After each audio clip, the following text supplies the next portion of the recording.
I've thought about a way to rethink the problem with our current political landscape. 'Cause it's got many problems, but I say like disapproval of government and the media, how that is at an all-time high, and that's a problem. And I think we've got to start asking harder questions when, say, people express their, serious beliefs. Where it's like, are they trying to help and save lives, or are they trying to help and save particular lives? Because every ideology pretends it's universal. It relies on that. But most of the time, it's relying on drawing a boundary around who counts as a subject worth protecting. Like, think about the left. Zoran Mamdani, right? He actually builds momentum around material issues, say housing, transit, cost of living, all that. And yet there's so many ideologues claiming he's not leftist enough for me, and how dare he meet with President Trump and platform him. And they've narrowed their perception of the world. They want you to keep care in their ideological lane. Don't let it flow into, say, real material power. So instead of scaling into further movement towards change, we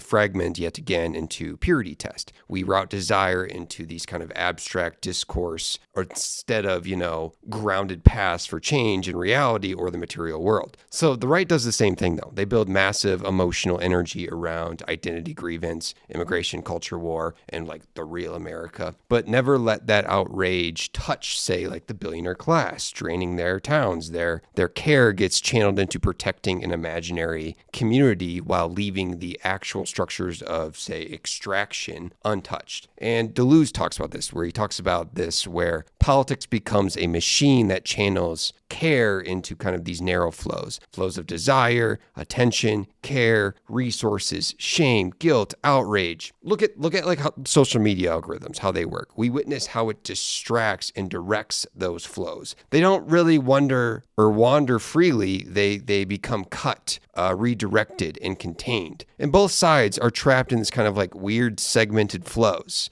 The left segments through moral outrage and moral language, and the right through resentment. Different channels, though, same effect. And it gets managed. Compassion and empathy gets rationed, and we see what this does. Our political emotions become docile in many ways. We are never allowed to overflow the boundaries power draws for us, because we allow those flows towards change to be fragmented into nothing.